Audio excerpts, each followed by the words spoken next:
सावल, तुम अभी मिलने आ सकते हो?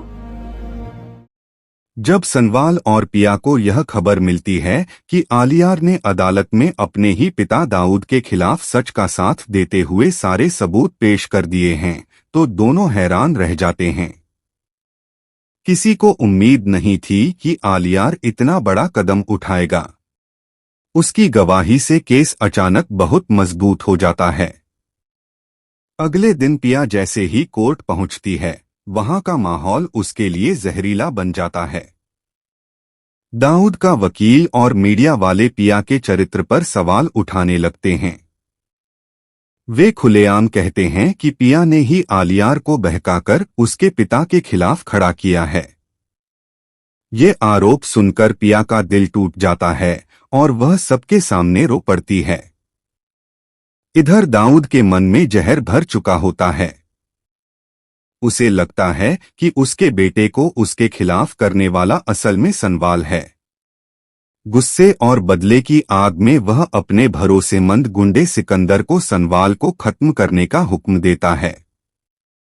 सिकंदर मौका देखकर सनवाल को सुनसान रास्ते से जबरन उठा लेता है और शहर से बाहर एक पुराने फार्म हाउस में ले जाकर रस्सियों से बांध देता है।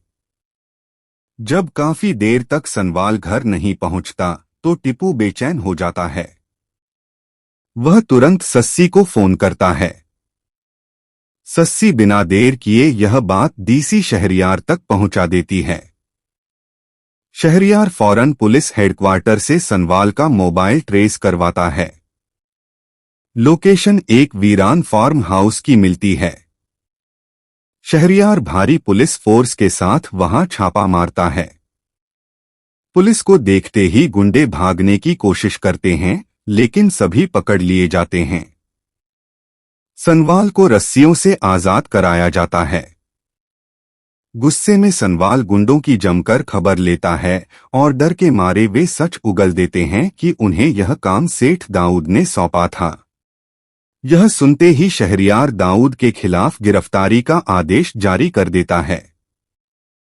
लेकिन पुलिस डिपार्टमेंट में मौजूद दाऊद का मुखबिर इंस्पेक्टर बाबर उसे पहले ही फोन करके आगाह कर देता है। दाऊद घबरा जाता है और उसे एहसास हो जाता है कि अब बचने का आखिरी रास्ता असलम ही है। वह भागता हुआ असलम के घर पहुंचता है और उसके कदमों में गिरकर गिड़गिड़ाने लगता है। हाथ जोड़कर कहता है, मुझे माफ कर दो असलम, पुलिस मुझे पकड़ने आ रही है। लेकिन तभी दरवाजे पर सनवाल और शहरयार पुलिस के साथ पहुंच जाते हैं। सनवाल आगे बढ़कर दाऊद का कॉलर पकड़ लेता है। उसी वक्त पिया गुस्से से चीख उठती है, इसे यहां से ले जाओ, यही मेरी अम्मी का कातिल है, मैं इसे कभी माफ नहीं कर सकती। पुलिस दाऊद को गिरफ्तार कर ले जाती है। अगले दिन अदालत में दाऊद को पेश किया जाता है। आलियार और सनवाल की गवाही, साथ ही मजबूत सबूतों के सामने दाऊद टूट जाता है और अपने सारे गुनाह कबूल कर लेता है। अदालत उसे पिया की मां की हत्या और सनवाल के अपहरण के जुर्म में 10 साल की सख्त सजा सुनाती है।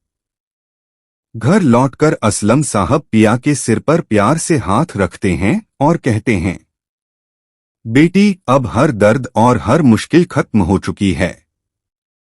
अब तुम्हें अपनी जिंदगी आगे बढ़ानी चाहिए। पिया चुपचाप हामी भर देती है। शादी से पहले पिया, असलम साहब और सनवाल उसकी मां की कब्र पर जाते हैं। पिया रोते हुए कहती है कि उसके कातिल को सजा मिल चुकी है। वहां जाकर उसके दिल को सुकून मिलता है। आखिरकार शादी का दिन आ जाता है। घर खुशियों से भर जाता है। मौलवी साहब निकाह पढ़ाने के लिए आते हैं।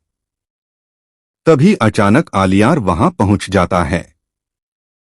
वह पिया से कहता है, पिया, प्लीज ये शादी मत करो, मैं आज भी तुमसे प्यार करता हूं।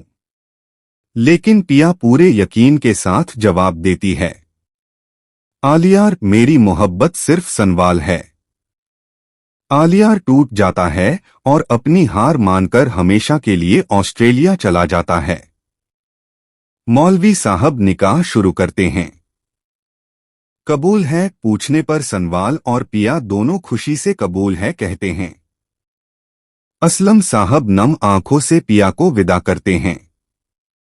सनवाल पिया को अपने घर लाता है। कमरा खूबसूरती से सजा होता है।